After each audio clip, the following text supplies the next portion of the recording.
دانگدر او کسی کاروا ایمانه هنه با طاغوته و شایعتمانی پیه هنه با پنجه موریه که الله من رازیم که تو جگل اخوا یاسان بود ابنی لجل ناوی که ما فکان من بود استبر بکی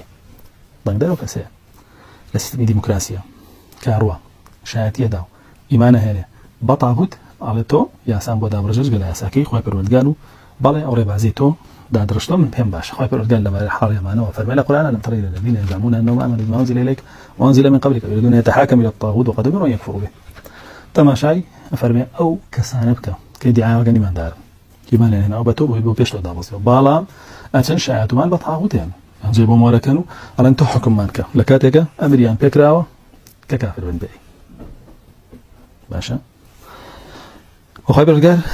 لباري أمانه فرمى أجل بيان بلا يورن ولا قرآن والسنة كاكا إذا قيل لهم تعالوا إلى ما أنزل الله على رسوله كاكا مرن بقبل شاعتي من وإيمان مهن البطاغ وده قالوا بيان بلا يورن ولا قرآن والسنة سيركي منافقانا يصدون عنك صدودا زاران مختانا بوتنا زاران جونك بين بهم شيء وسكاتي بيكن بو لبروينة يشتوى راز ومراز بليا وان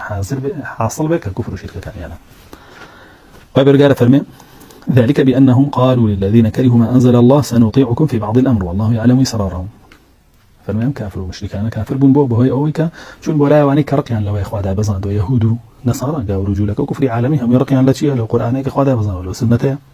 شون بولا أنت كاكا كي شمعنيها ديمقراطية كي إيوه هندش لجوانا يعني أنا إسلامك إخوة مش في إسلام بيتي لإسلام هو إسلام كامل نيا اليوم أكملت لكم دينك تان كاملة بيسي بيتشتني دينك تان كاملة ما بنعرف بيسي موتور باكر الدنيا بديمقراطية بس اسمها كفرية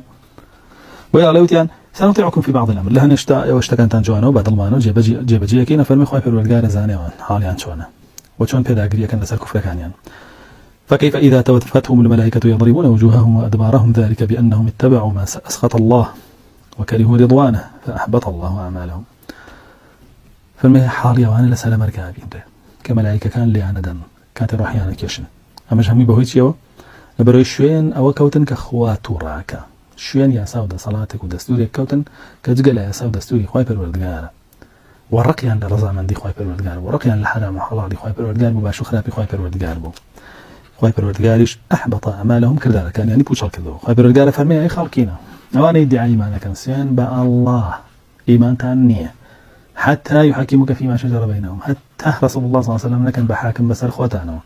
حرام وحلال بتنها لو أنور نقل لا الله ولا رسولك وجر علي الله ورسولك بتنها نكن وحكم نجر وبلا وانسان بأ الله إيمان تانية وهتا تسليم شنبن وهتا وكو ناضل يشتام بشكتين بالبركانيت يابن